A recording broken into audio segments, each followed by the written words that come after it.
Good morning to you all. Welcome to this video. In this video we shall see at the risks faced by the parties when documentary credit is chosen as one of the payment methods. What's a risk?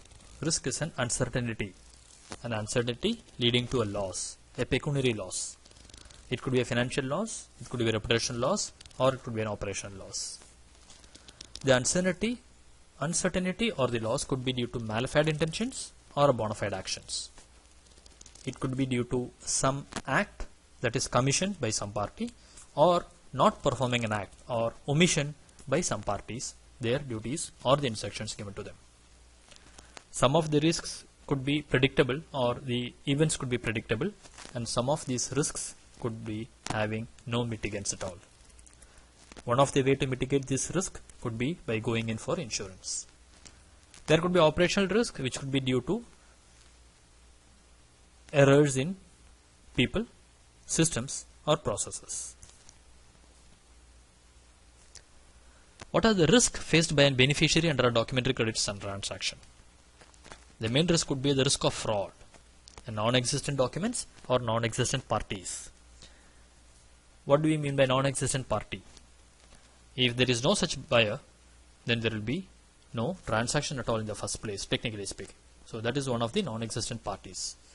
Non-existent document could be the insurance document or the bill of lading given to the beneficiary could be fraudulent, or the document credit itself could be a fraudulent credit. The risk could be a non-bank credit. The documentary credit is issued by a party which is not a bank. So their reliability, reputation or creditworthiness or liquidity is in question. Another risk for the beneficiary is a failure by the banks. The issuing bank fails to pay, issuing country fails to pay, or the confirming bank fails to pay, or the nominated bank fails to properly check the documents. So the documentary risk, credit risk and the country risk are some of the bank related risks faced by the beneficiary. There are also generic risks like the sovereign, regulatory, legal, political and economic situation that cause the risk. Maybe there is a sanctions, maybe there is a civil war in that country, maybe there is an uprising, maybe the political, due to some elections or some other reason, the political climate changes, the existing regime is overthrown, the policies change, or economically the country is facing a downward spiral, or a new law is enacted by which a particular export or import cannot happen. So many things could be there, which leads to various unknown and unpredicted uncertainties which could cause financial loss to the beneficiary. Even though there is a documentary credit which is a promise by a particular bank to effect payment if specific conditions are met and stipulated documents are submitted.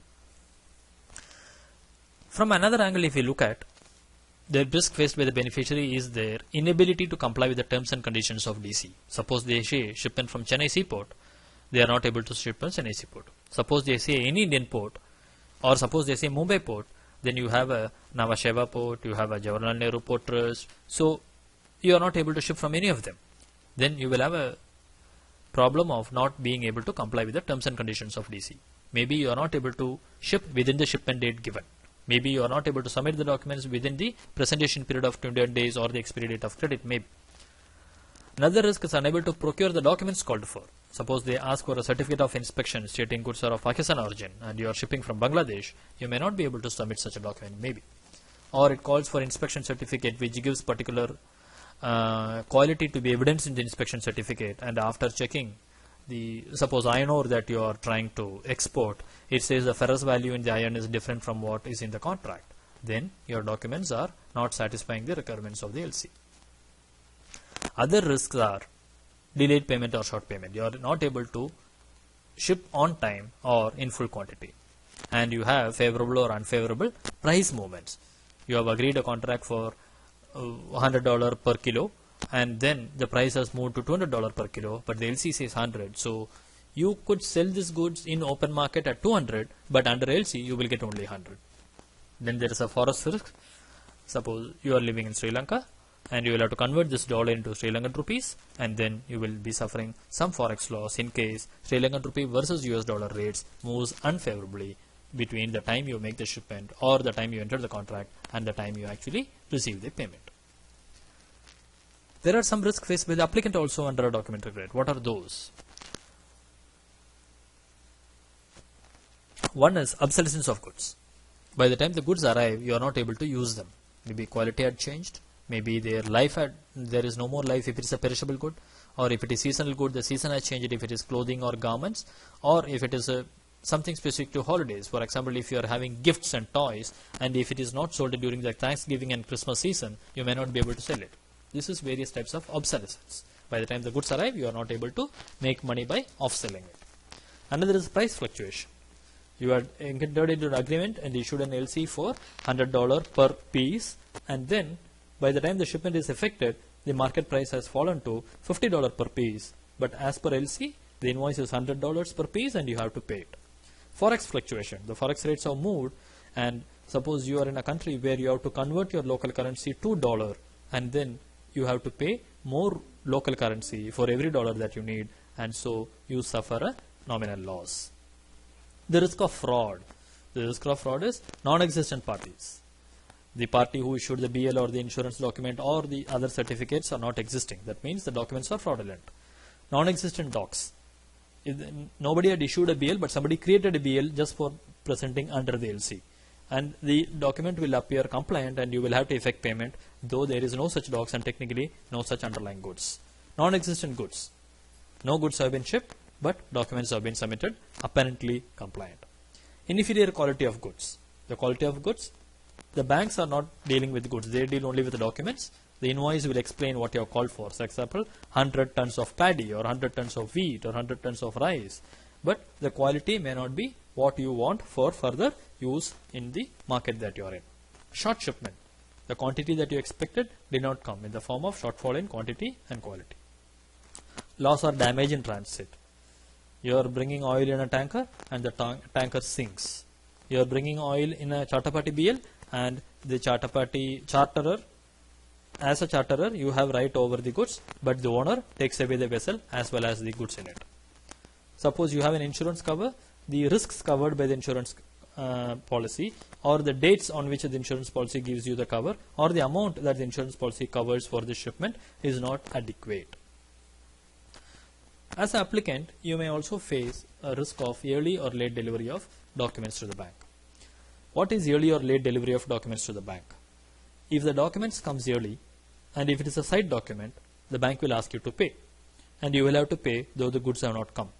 And suppose it's a sea shipment, and suppose it's across the country you are having a transaction, it may take some 20-30 days for the goods to come, and you are out of money and you have to wait for the goods to come, and then you will release the goods and then effect the further sale. What is early or late delivery of goods to the applicant? So the documents have come, the goods have not come is late delivery of goods. Documents have not come but goods have come is early delivery. If you are having a shipment, suppose from India to Sri Lanka, the goods will reach in one day, but documents will take 15 days to reach. Because documents have not come, you are not able to release the documents from the bank, you are not able to get the goods released from the shipping company, and so the goods lying in the port is having a demurrage on one side, on the other side it may perish, and third, you are facing unnecessary cost of funds and inventory holding cost. This can be to a certain extent overcome by having a shipping guarantee or a letter of indemnity and other similar documents which allows you to take delivery of goods upon the order by the consignee to the shipping company. As usual, you have sovereign, regulatory, legal, political and economic risk, and if there is a change in political situation in the country or a new legislation has come up or some other regulations have cropped in, because of which export or import of a particular goods is becoming more difficult than before. The risks are also possible due to failure by banks. For an applicant, the issuing bank fails to check the documents properly and pays, or the confirming bank and nominated bank do not act as per the instructions of the issuing bank, or the reimbursing bank does not reimburse the nominated bank on time, and accordingly whatever interest and penal claims are there is passed on to the issuing bank, and in turn as an applicant you have to bear it. There could be so many other things which are called failures by the banks, their acts, omissions or commissions which could lead to financial loss for you or cost for you or an expense for you. That's a risk. It could also be failure by transport, insurance or inspection agencies. The inspection company did not inspect the goods properly. The transporting company or the BL issuing company or the airway bill issuing company, the carrier did not perform their job properly, and so you did not receive your goods in good shape, in time, the way it's expected. The packages are broken, or there is a pilferage, there is a theft, there is a leakage, things like that. The insurance company did not or could not meet their responsibilities and pay you on time. So these are some of the risks. Insurance itself, you are going in to as a mitigant for some of the risk, and if the insurance company itself fails, then you have a bigger risk. Some of the ways in which these risks could be mitigated are to ask for a credit report on the supplier so that you can have a fair understanding about what their business is, what they are doing, how they have been doing, and what conditions you have to put into the documents and the terms so that you will be able to deal in a more fair manner with them. The terms and conditions of the documentary credit will also help you in a large way. When the shipment should happen, when the document should be presented, what should be evidenced, and other things. Detailed specifications of documents required, what documents are required, who should be the issuer, how it should be signed, what should be the content, what should be the format, what should be evidenced, what should not be written, and things like that. It should also have an indication about suppose there's an inspection certificate, what should be the result of the inspection. Suppose there's a quality analysis certificate, what are the outcomes of the test that you're expecting, and things like that. So these are the various risks faced by the applicant and risks faced by the beneficiary under a documentary credit. Though documentary credit is supposed to be the instrument which helps the buyers and seller to have a more risk-free situation and the payment method, we have some of the risks. Thanks for watching the video. We shall meet again on another subject